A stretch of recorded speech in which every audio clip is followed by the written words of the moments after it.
Non, non, ce film ne va pas parler de Molière ou de Racine ou de Feydeau. Il va parler de vous, de nous, de cette histoire personnelle qui est la nôtre et dont nous sommes souvent l'acteur aveugle. C'est la thèse de Freud et de Lacan, avec laquelle vous ne serez peut-être pas d'accord. Notre vie est un théâtre où ce qui se donne à voir et à entendre n'est pas la vérité.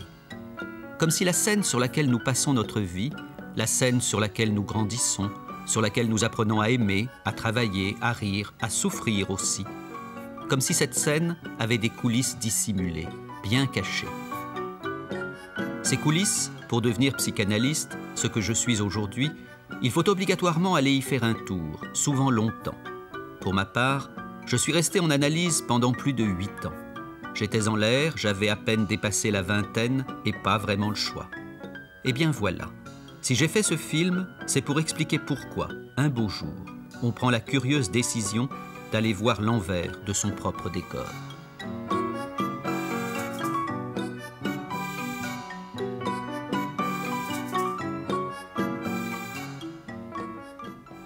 J'ai assez régulièrement, en fonction de creux de vague, eu envie de franchir le pas. J'insiste sur l'expression parce que pour moi, frapper chez un psychanalyste, c'est quand même passer de l'autre côté du miroir. Quel miroir, je ne sais pas, mais franchir le pas. Et je ne sais pas ce qui m'a retenu par la manche à chaque fois. Peut-être une espèce d'orgueil qui m'a poussé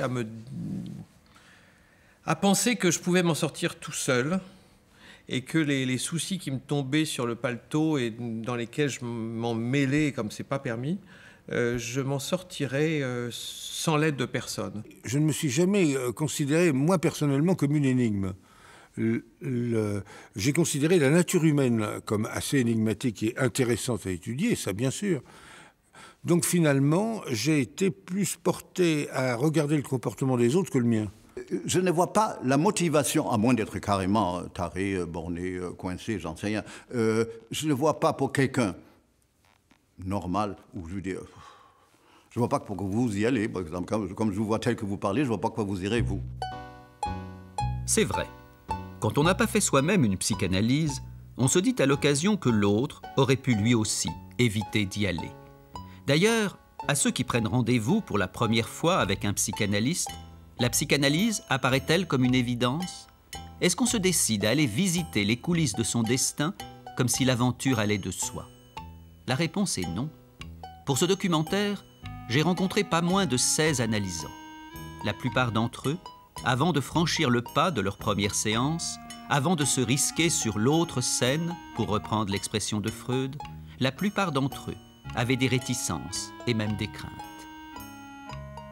J'avais le sentiment que j'allais me retrouver en face de gens qui allaient me scanner définitivement, de façon extrêmement, supranaturelle, quoi, je dirais. Prendre la décision d'aller voir un analyste, oh oui, ça m'a pris des années. Je voulais pas y aller, c'était pas pour moi.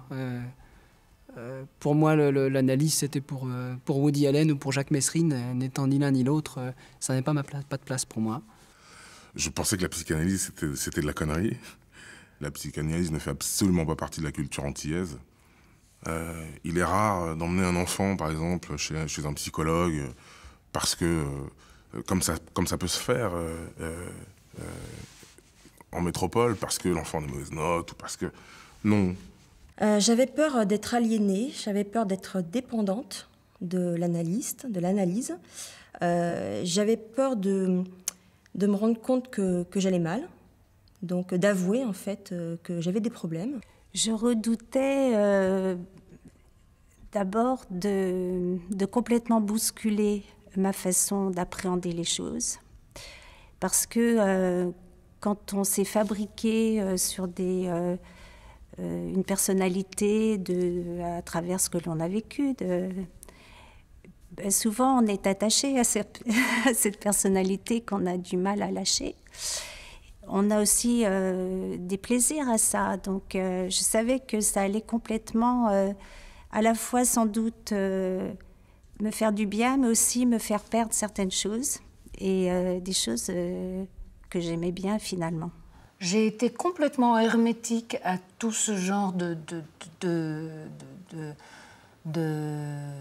d'action, en quelque sorte. Je ne connaissais pas la psychanalyse, je pensais en avoir aucun besoin.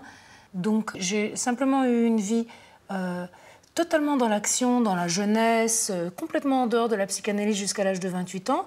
Et puis après, j'ai eu une fracture, en fin de compte, quand mon père est mort. Et là, je suis rentrée dans la psychanalyse comme si j'y suis rentrée corps et âme, si j'ose dire. Carla Bruni est loin d'être la seule dans ce cas. Pour commencer une analyse, la curiosité intellectuelle ne suffit pas. Pour téléphoner la première fois à un psychanalyste, il faut que quelque chose cloche. Il faut par exemple se lever un matin et se surprendre à penser « Mais quelle est donc cette vie qui est la mienne et dans laquelle je ne me reconnais pas ? Cette vie qui ne semble répondre à aucune de mes envies, à aucune de mes aspirations. » Je me suis dit, j'ai 40 ans, ça suffit. Je suis endetté, je n'ai pas d'enfant, il y a un truc qui n'est pas normal. Ce qui m'a amené à l'analyse, c'est de la répétition.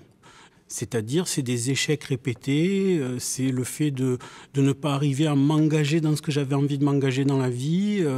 Ça bloquait pour des raisons que je ne comprenais pas. Un jour, c'est devenu une évidence. Je devais aller voir quelqu'un, peut-être pour ne plus avancer les yeux bandés, quoi. J'étais dans une situation toute bête, au fond, qui est que moi, la seule chose qui comptait à ce moment-là, c'était d'écrire. Et j'étais entravée par des choses qui m'empêchaient d'écrire. C'est très fréquent. Et c'était très névrotique. Au fond, rien ne m'empêchait d'écrire. Mais je ne le savais pas. Et puis aussi, il y avait cette chose que j'avais tout pour être heureuse, soi-disant. Et puis, c'était pas vrai. C'est beaucoup plus compliqué que ça. Donc, toutes ces contradictions font que, oui, je me disais que la vie, c'était trop difficile pour moi, que j'y arriverais pas. Et heureusement, j'ai trouvé cet échappatoire-là, qui est devenu beaucoup plus qu'une échappatoire. C'était au contraire une rentrée dans la vie. C'était faire l'effort de vivre, voilà. Il y avait aussi une espèce de paresse à vivre, qui est en fait une des formes de la dépression.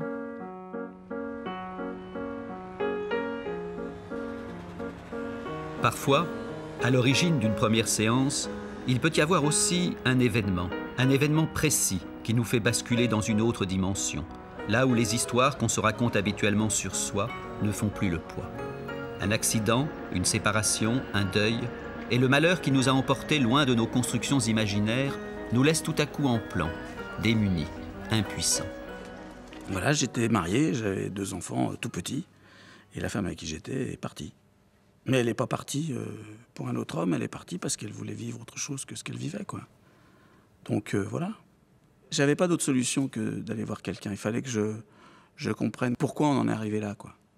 À un moment donné, c'est jamais gratuit, quoi, quand les choses se passent. Je me suis mariée à 20 ans et à 20 ans et quelques mois, on m'a dit que mon mari était atteint d'un cancer et qu'il en avait pour 1 an ou 2 à vivre maximum. Et donc, évidemment, c'est un très grand choc. Et là, le pire avec la maladie, c'est que la maladie inverse les rôles. Le fort, et en l'état des choses, c'était mon mari, devient le faible. Et la faible, c'était moi. Je devais devenir forte pour 2, faire comme si la vie était belle, puisqu'on avait décidé avec le professeur Jean Bernard de ne pas lui dire la vérité. Et c'était très lourd à porter, donc j'avais besoin d'être aidée. Et puis, dans la course effrénée de leur existence, nombreux sont ceux qui envisagent de commencer une psychanalyse parce qu'ils sont confrontés à ce que les psychanalystes ont coutume d'appeler un symptôme. Quelque chose qui non seulement les agite, les angoisse, les interroge, mais encore insiste, comme si c'était l'effet d'un désir énigmatique, venu d'ailleurs, le désir de cet autre que Lacan écrivait avec une majuscule pour en souligner l'étrangeté.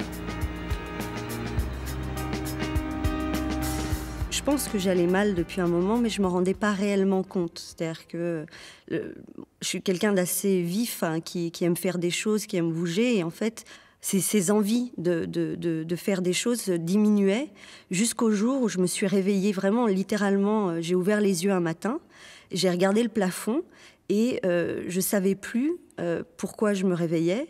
Quelle raison j'avais de me lever, quelle raison j'avais même de dormir. Je me doutais que j'allais pas très bien, mais je me doutais pas que j'allais pas bien à ce point-là. Lorsque j'étais dans la rue, J'avais le sentiment, si vous voulez, de perdre connaissance, d'être complètement étrangère à tout ce qui s'animait autour de moi.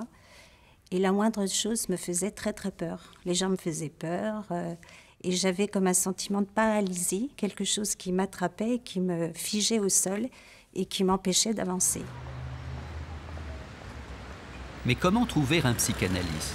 Comment savoir qui est le bon, qui saura écouter votre demande et vous aider à tirer au clair votre inconscient? Il y a quelques années, l'école de la cause freudienne à laquelle j'appartiens eut l'idée d'ouvrir à Paris, rue de Chabrol, un centre de consultation psychanalytique. Dans ce centre absolument gratuit, des psychanalystes viennent recevoir chaque semaine des patients, sans être même payés.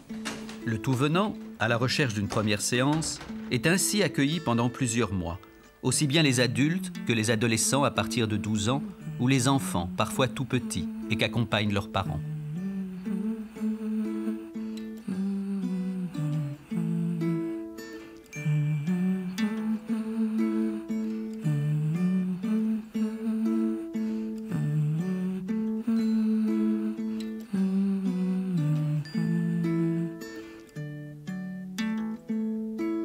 La rue de Chabrol m'a permis de me détendre parce que je n'étais pas seul, je pouvais voir d'autres malades, d'autres analysants qui n'étaient ni Woody Allen ni Jacques Messrine. Ce qui me rassurait, c'est que c'était des gens simples. Les autres analysants étaient des gens simples, des gens souffrants. Ce sont les enfants qui m'ont beaucoup frappé, les enfants et les adolescents. Qui, eux, ne venaient pas... Quelque part, ce n'étaient pas des analysants qui faisaient ça soit pour devenir analystes eux-mêmes, ou soit par coquetterie. Ce n'étaient pas des hommes de lettres qui faisaient ce travail par coquetterie. La rue de Chabrol, vous ne choisissez pas de psychanalyste, c'est même pas lui qui vous choisit, c'est une espèce d'arbitraire administratif. Vous avez pris un rendez-vous dans un pool de psychanalystes. Il y a une assemblée de malades et... c'est un hall de gare et par hasard, vous montez dans ce train-là. Néanmoins, la plupart du temps, pour monter dans le train de la première séance, c'est dans le privé que les gens s'adressent à un psychanalyste. Certains voient la plaque d'un analyste en bas de chez eux et ne cherchent pas plus loin. D'autres ouvrent l'annuaire et choisissent eux aussi au hasard. En règle générale, cependant, on demande une adresse à un ami, voire à un médecin, et puis on appelle. Lorsqu'un patient appelle au téléphone pour prendre rendez-vous, alors que ça va être sa première séance, je ne crois pas que le coup de téléphone fasse partie de cette première séance. Il me semble que la première séance commence lorsque nous nous serrons la main dans la salle d'attente et que je l'introduis dans mon bureau. Ceci dit, il y a énormément de choses qui peuvent se passer au téléphone. C'est toujours moi qui réponds pour donner le premier rendez-vous. Je tiens absolument à entendre l'ébauche, l'esquisse, les premières formulations de la demande de la personne qui prend contact, que ce soit un homme, une femme, un parent.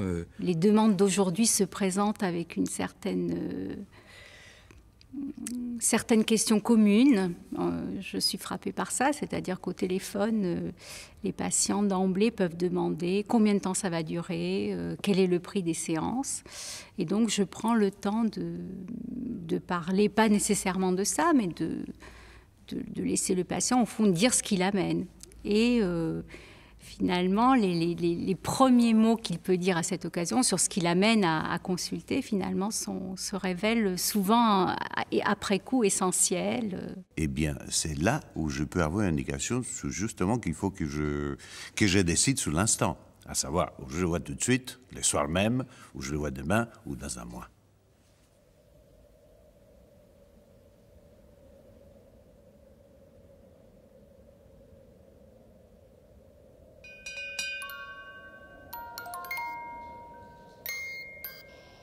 Parce qu'il fut le premier, le cabinet de Freud continue de marquer les esprits. Du coup, même si des milliers d'autres cabinets se sont ouverts depuis à travers le monde, le futur patient, en arrivant pour sa première séance, se demande souvent s'il ne va pas se retrouver un siècle en arrière, à Vienne, dans une copie conforme de celui de Freud.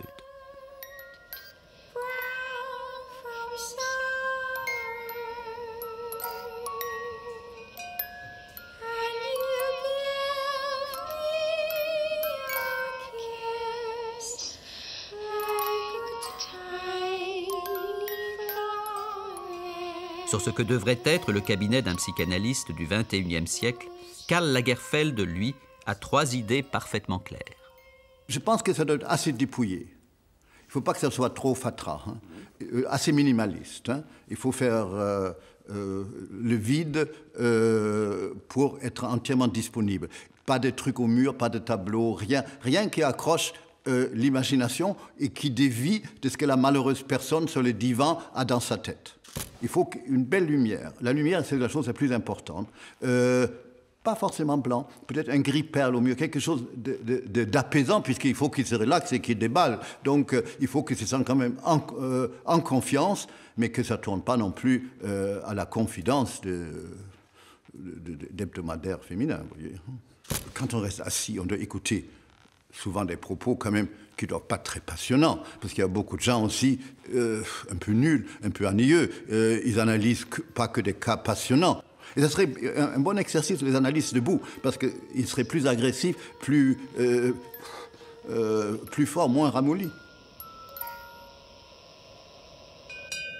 Quand je suis rentré dans son bureau la première fois, c'était pas du tout organisé. C'était d'abord, il avait beaucoup de retard.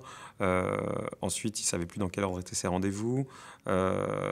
Ensuite, dans la pièce où il y avait le divan, il y avait des papiers dans tous les sens. Lui-même, dans son look, il est un peu lunaire.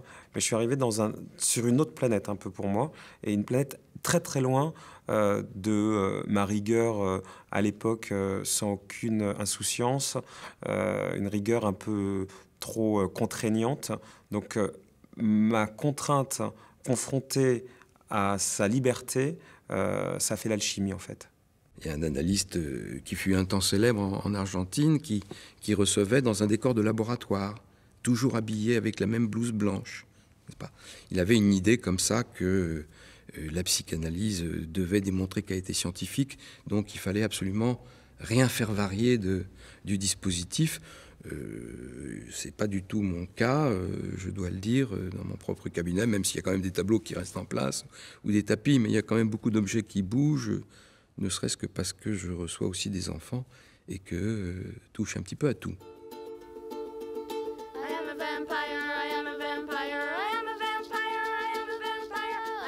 Mais plus important que le cabinet, il y a le psychanalyste lui-même, qu'on va découvrir à la première séance.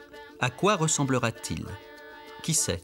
Peut-être à ce personnage atypique dessiné par Piem.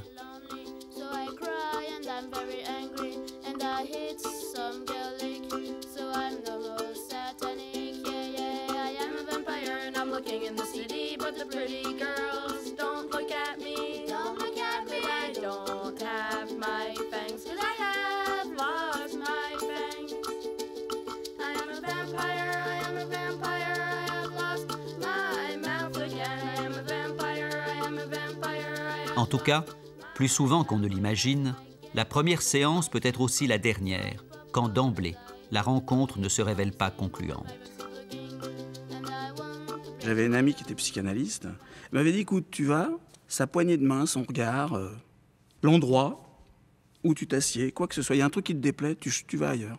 Si t'es pas bien, tu vas ailleurs. Je n'avais absolument rien à lui dire. Et je me demandais ce que je fichais là. Comme on dit, il n'y a pas du tout eu de transfert. Et je voulais m'en aller et il fallait bien que je lui dise quelque chose. Et donc je lui ai dit que j'étais très embêtée parce que je me rongeais les ongles. Alors que j'étais au bord du suicide quand même. Et elle a pris ça très très au sérieux. Elle n'a pas entendu ma demande au fond. Et elle m'a dit qu'en 6 mois de psychothérapie, on se débarrassait très facilement de cette onychophagie. J'ai appris un mot. Et je lui ai dit au revoir, madame, et je ne l'ai jamais revue. Je me souviens d'une expérience. Je rencontre un homme et rien ne se passe vraiment. Moi, je me dis, je vais peut-être le revoir. Et c'est lui qui me rappelle en disant, alors, vous revenez quand? Vous revenez... Oh là là, je ne suis plus jamais retourné. J'ai dit, lui, c'est pas un pro. C'était pas possible, quoi. Il pouvait pas. Je me suis dit, est-ce que c'est pour que je lui fasse des sketchs? Est-ce qu'il est homosexuel? Est-ce qu'il est amoureux de moi? Enfin, ça a été absolument rédhibitoire. Ça a été terminé immédiatement et je ne l'ai plus jamais revu. Il y avait comme une indifférence et un petit peu un vague ennui. et de part et d'autre, hein, peut-être. Mais c'était le contraire de la première consultation avec la personne, le psychanalyste avec lequel je fais mon analyse depuis. C'était le contraire. La première consultation avec ce psychanalyste a été incandescente. Et les deux autres premières consultations ont été un peu mornes. Donc, le problème, c'est pas la parole, c'est pas le symbole, c'est qu'il faut qu'ils soient ensemble pour que ça marche, pour que ça prenne. Et ça a quand même quelque chose à voir avec le cœur qui bat aussi. Donc, en quelque sorte, c'était plat. À ces rendez-vous décevants, dont on se dit tout de suite qu'ils ne sont pas les bons, s'opposent donc les premières séances inaugurales, les vraies, celles qui marquent le début de la psychanalyse proprement dite.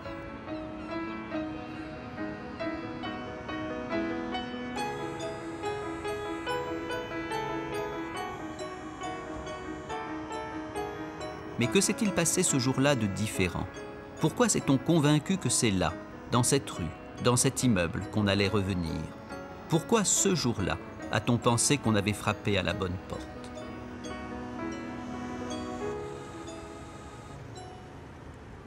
Alors, d'abord, c'est une femme qui est gentille, qui a une énergie gentille. C'est pas d'une gentillesse... c'est pas une gentillesse molle ou que je sens, parce que moi, je sens. Je sens quand c'est un peu falsifié. Mais voilà, c'est pas une gentillesse mondaine ou clinique. C'est une gentillesse tout court, voilà. Et puis, une énergie. C'est quelqu'un qui dit « Bonjour, ça va ?» Et alors, ça va sans dire « Bonjour ». Eh ben on y va. Elle est toujours oppressée. Puis il y a un casque de moto à l'entrée. Ça peut paraître très con, mais il y a un casque de moto à l'entrée et dans son bureau, un éternel très vilain, mais à la force d'être très vilain, très beau, un bouquet en fausse rose blanche. Non mais ça va savoir pourquoi ça me touche. Je sais pas quoi. En tout cas, je me sens bien. Alors, qu'est-ce qui va pas? Mais dans son... Alors, pourquoi vous venez? Je sens, comme chez les acteurs, que le ton est juste, qu'elle a vraiment envie de savoir pourquoi je ne vais pas bien. Voilà. C'est comme chez les acteurs, c'est comme à une audition. J'ai tout de suite senti que c'était le bon endroit, le bon analyste, mais c'était plus quelque chose d'instinctif que quelque chose de réellement réfléchi ou raisonné. Alors, dès la première séance avec mon psychanalyste, je savais que j'en ferais qu'une seule dans ma vie et que ça serait avec lui. Et depuis, je n'ai pas changé d'avis et je suis restée sur la même position. J'avais décidé de lui faire confiance et j'ai tenu coûte que coûte. Et jamais aller voir un autre psychanalyste m'a traversé l'esprit, en fait. On a souvent ce cliché de l'analyste un peu farfelu. Un cliché que moi, je pouvais avoir aussi avant. Et voilà, j'étais en face de quelqu'un de très... comment dire ça? Parce qu'aujourd'hui, le transfert s'est effectué, donc j'en parle pas comme j'en parlais au début. Mais non, je me suis retrouvé en face de quelqu'un d'intelligent, de pertinent. Ce qui m'a fait penser que c'était le bon analyste, c'est que d'abord j'ai baissé les yeux tout de suite, qu'il avait 20 minutes de retard et que c'est moi qui me suis excusé. Donc dans mon sentiment un peu de toute puissance, d'être dans un rapport complètement inversé avec quelqu'un qui imposait un ascendant sur moi, j'ai tout de suite compris que c'était le bon. Il y a quand même deux personnes qui se rencontrent, même si on est sur un divan et qu'on n'est pas en face à face. La première rencontre est en face à face. Et il y a quand même une rencontre tout simplement humaine. Je crois que c'est la rencontre humaine qui, dans mon cas, en tout cas, a fait l'engagement, l'investissement dans la psychanalyse.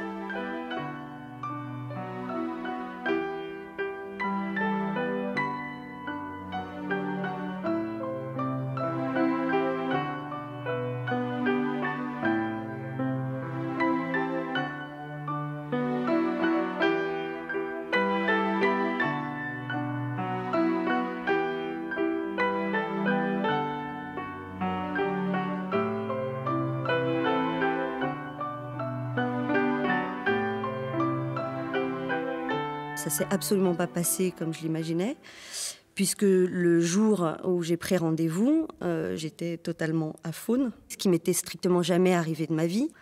J'étais assez hallucinée par ce que j'étais capable de me faire toute seule. C'est assez hallucinée par le fait que j'étais capable de me couper la voix le seul jour où on me demandait réellement de m'exprimer. J'avais imaginé un certain nombre de choses.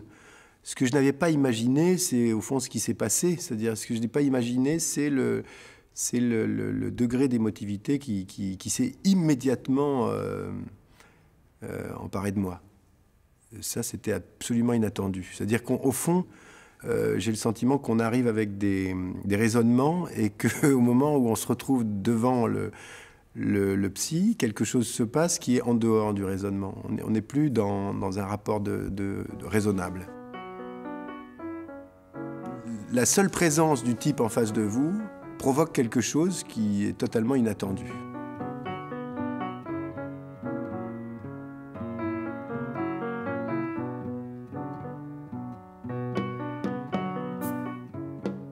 Nous sommes assis face à face.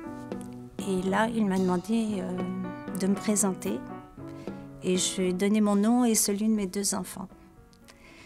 Et il a eu une petite phrase ironique, il m'a dit bon, alors qu'est-ce que je peux faire pour vous 3 ?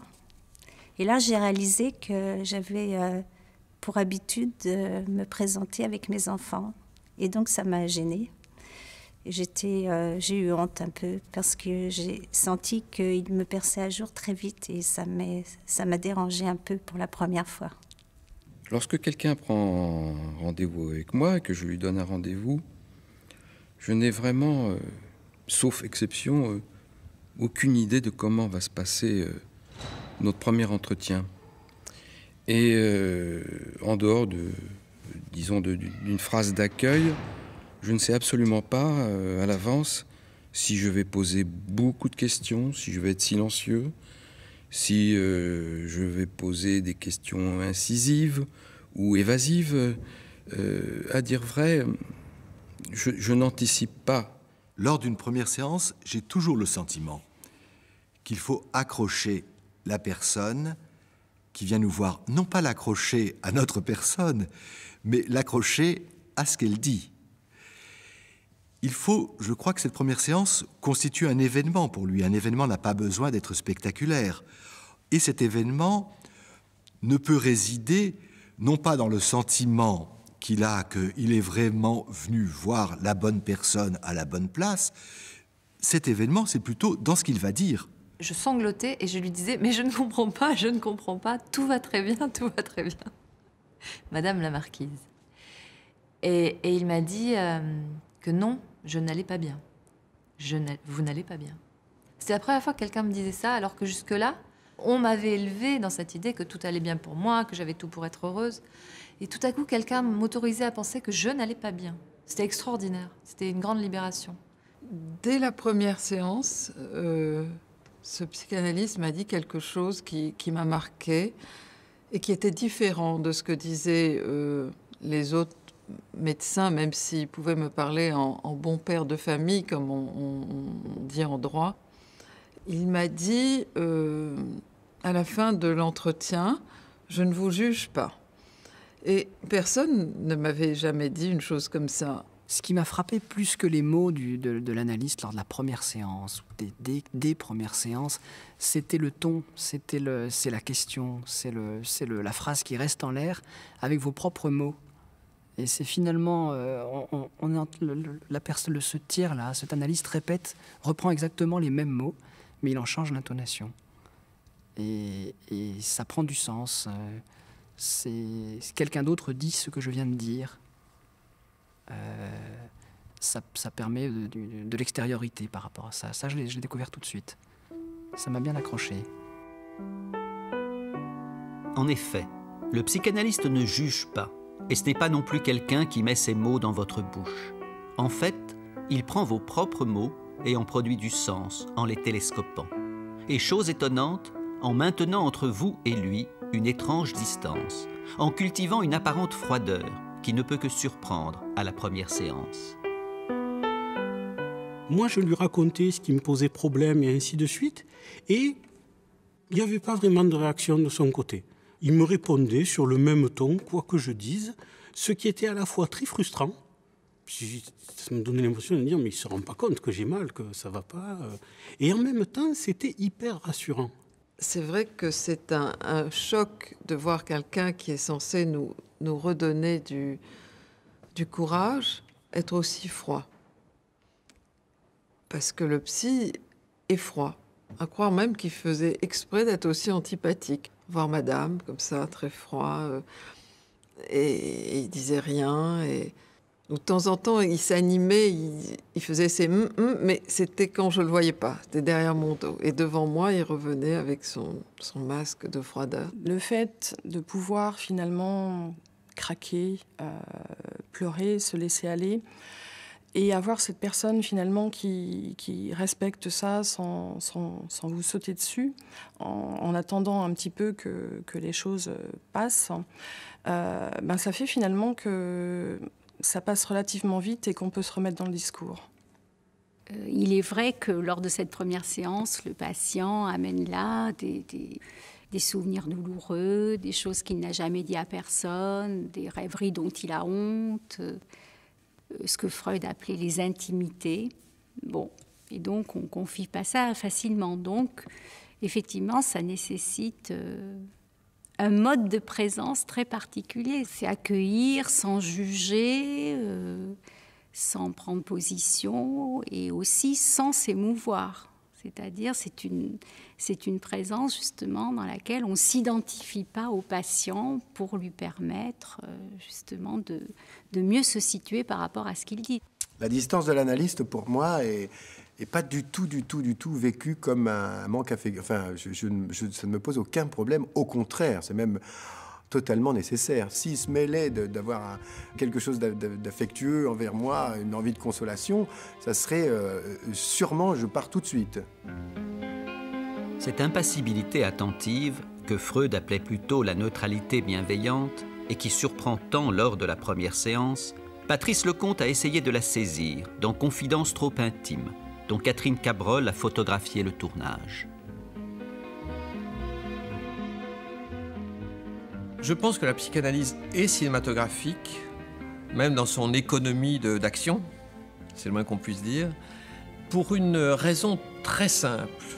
C'est que la psychanalyse, il y a, surtout dans la première séance, puis dans les séances qui suivent, il y a des enjeux émotionnels qui sont si forts que pour aller capturer ces moments de trouble, ces vertiges, ces flottements éventuels ou ces abandons, il y a vraiment que la caméra pour faire ça, pour être au plus près des regards, des vibrations, des frémissements, de tout ce qui se trame, quoi, qui peut être très ténu, quoi. Et le cinéma est merveilleux pour ça. Mais justement, dans ce contexte où se mêle le trouble à l'abandon, on imagine que les paroles du psychanalyste sont rares, et cela inquiète celui qui ne s'y est jamais frotté. Si je devais aller voir un psy, et donc si je devais affronter cette première séance, j'aurais trop peur, moi qui suis par ailleurs assez volontiers bavard, j'aurais trop peur d'être désemparé et de lui dire « Vous voulez que je vous raconte quoi ?» Et il ne me répondrait pas.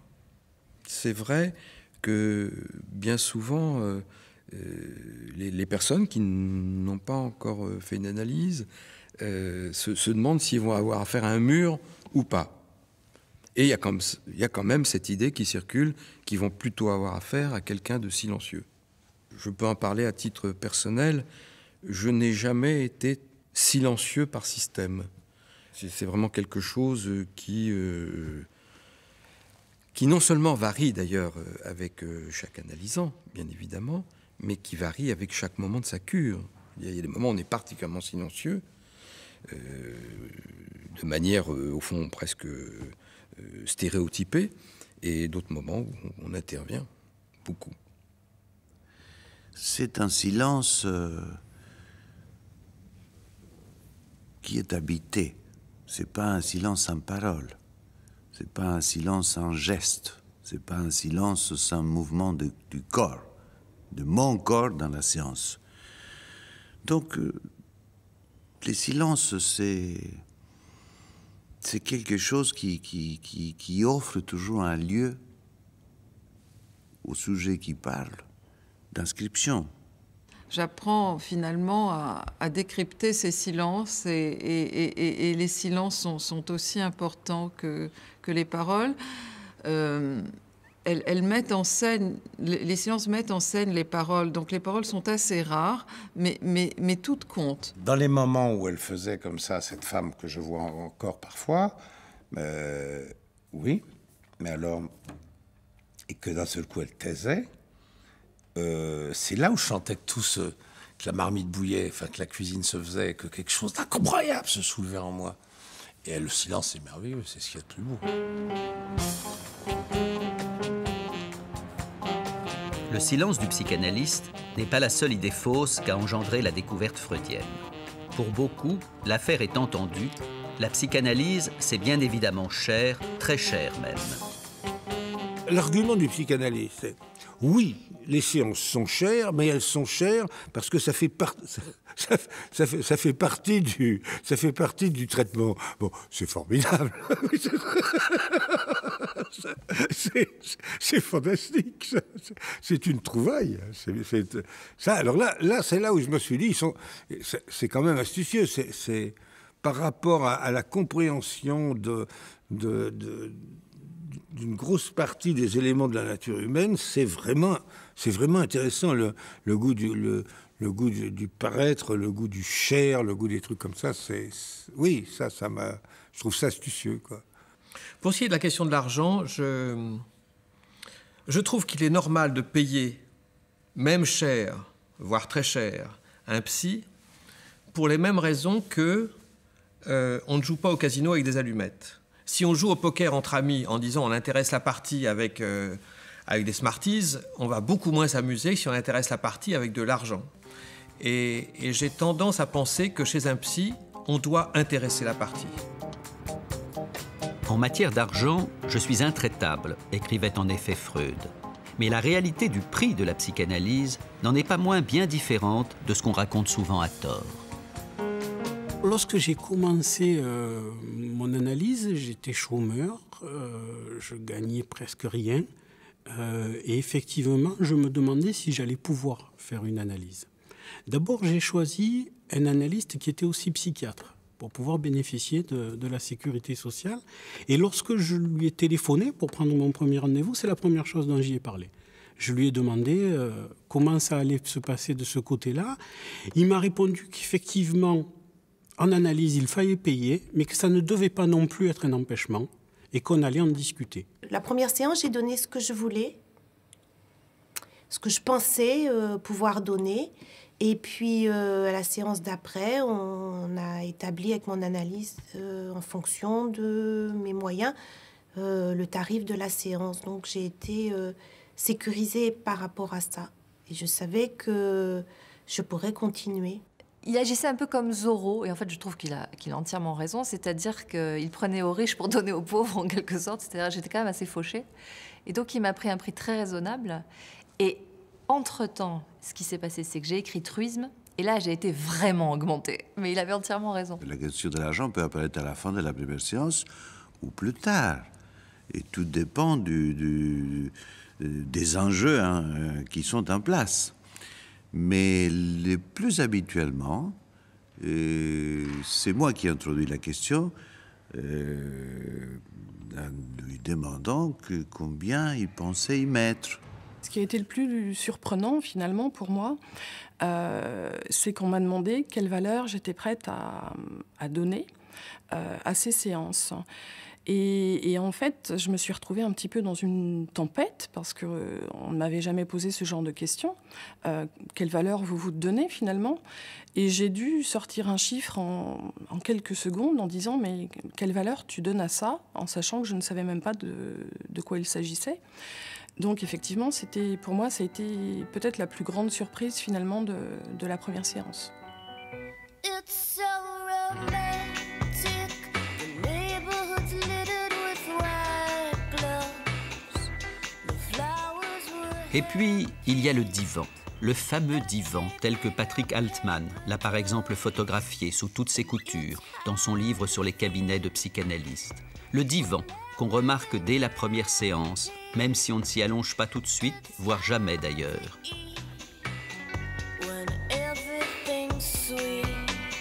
Je ne me suis jamais allongé sur le divan, je ne dis pas que je m'allongerai jamais sur le divan. Pour moi, c'est tout à fait une possibilité. Je pense que c'est une autre approche que celle que j'ai pu avoir jusqu'à présent. Jusqu'à présent,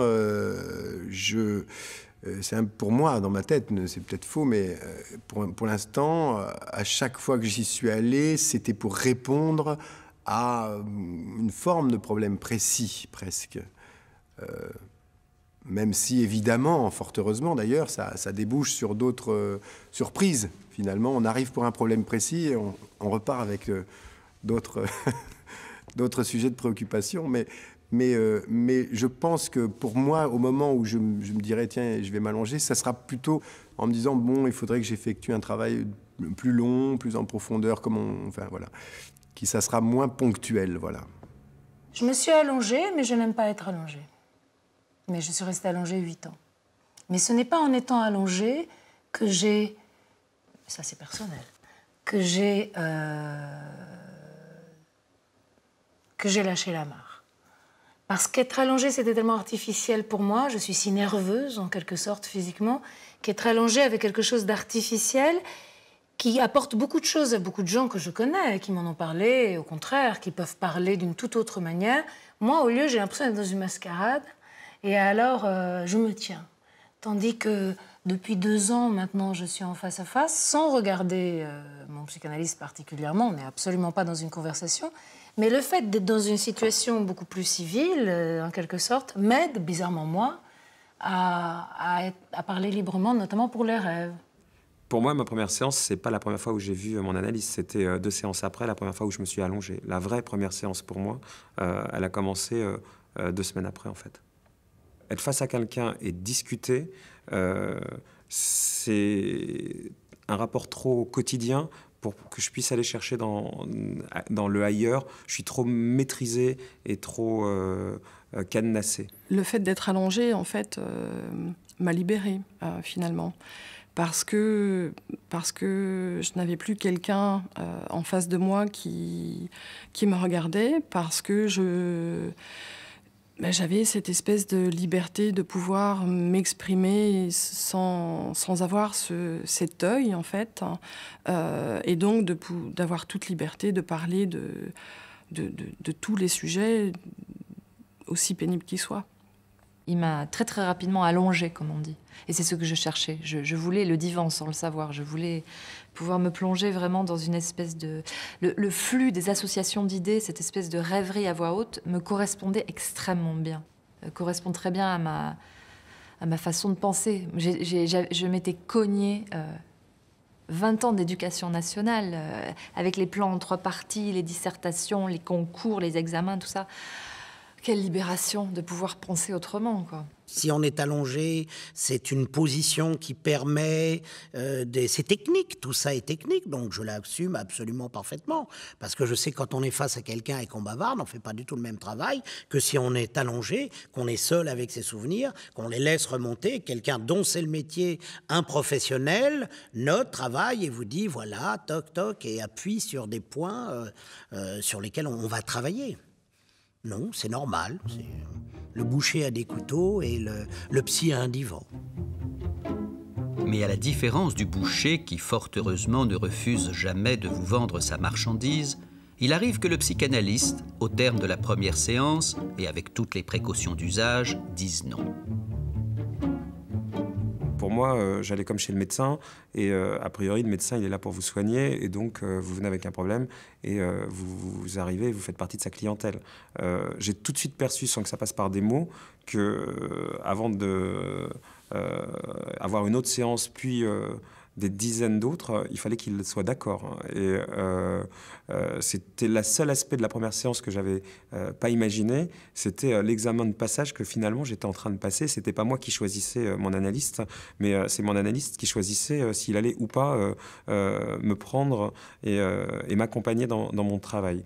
Oui, il y a des patients que l'on peut dissuader. Soit dans le cas où on estime que justement il y y a un malentendu sur l'adresse, au fond, il vient consulter comme il consulterait un médecin, et donc il attend une réponse prêt-à-porter à ce qui constitue un problème pour lui, et donc il ne considère pas justement qu'il y est pour quelque chose dans ce qui lui arrive. Et puis il y a aussi le cas de patients qu'on peut dissuader parce que justement le fait de parler, ça peut être... Enfin, il est communément répandu que parler fait du bien, puis il y a des patients pour qui c'est plutôt contre-indiqué. Simplement, le fait même de parler les confronte à une difficulté profonde ou les conduirait à une certaine dérive, une certaine désorientation. Et donc, ce sont des patients qu'on peut plutôt dissuader. Ce qui m'a beaucoup choquée, c'est qu'une fois que je lui ai dit pourquoi j'étais là, il a pris une feuille et il m'a conseillé un de ses confrères. Et là, j'ai failli m'effondrer en larmes, comme si j'avais raté l'examen le plus important de ma vie. Je ne savais pas du tout si je voulais continuer, mais je savais juste une chose, c'est que je voulais qu'il m'accepte. Et je lui ai dit, tout ce que je vous ai dit, je ne pourrai plus jamais le dire à personne d'autre.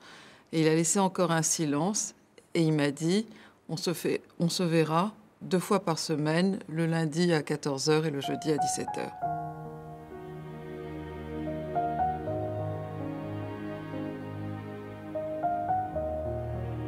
Deux fois par semaine, ou une fois, ou 3.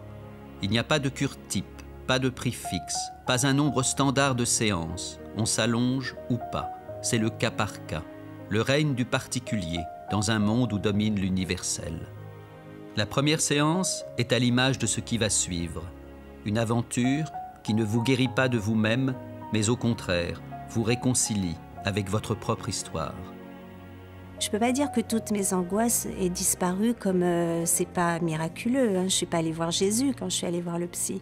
Mais cependant, j'ai appris à gérer, j'ai appris à comprendre sans doute, et puis à faire face. J'ai réussi à séparer la littérature un tout petit peu de ma vie, suffisamment pour pouvoir écrire. J'avais besoin de cette espèce de pas de côté. C'est d'ailleurs comme ça que je suis devenue un écrivain de fiction. Raconter ma vie dans mes livres, c'est pas mon truc. Je lis des autobiographes, mais je me suis libérée de moi en écrivant de la fiction. Pour moi, c'est une libération. Et aujourd'hui, ou en partie, puisque j'ai encore du chemin, mais je suis libéré de contraintes qui n'étaient pas les miennes. La psychanalyse n'a rien changé fondamentalement chez moi. Je suis toujours la même personne. Mes centres d'intérêt globalement sont les mêmes. La grosse différence, c'est que je me suis lancé. C'est-à-dire que ce que j'avais envie dans la vie, j'ai essayé de le réaliser. J'ai recommencé des études que j'ai pu mener à leur terme. J'ai pu m'engager politiquement parce que j'en avais envie, parce que ça me plaisait. Voilà, je dirais que vraiment, la seule chose que ça a changé, c'est le fait de pouvoir mettre en acte ce que j'avais envie de faire. Je n'ai pas eu la classique pensée qui est de se dire « Oh mon Dieu, ça va m'enlever ma créativité », mais j'ai eu plutôt la pensée de me dire « Si je suis plus à l'aise dans mon existence, forcément je vais pouvoir travailler plus ». Et c'est précisément ce qui s'est passé, c'est-à-dire que non seulement ça n'a pas du tout entamé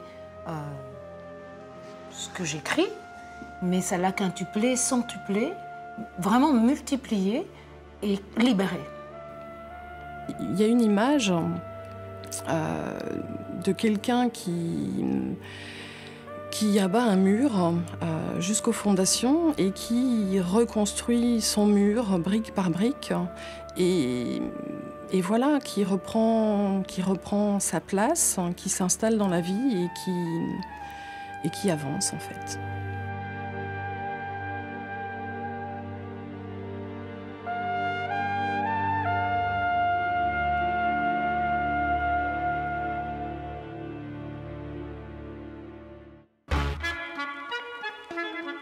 Non, attendez, arrêtez un instant le générique.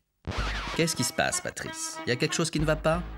Il y a quelque chose qui me fait un tout petit peu peur dans le processus de l'analyse. Oui, et c'est quoi? C'est le fait que j'entends dire beaucoup qu'une analyse, on sait quand ça commence, on ne sait pas quand ça finit.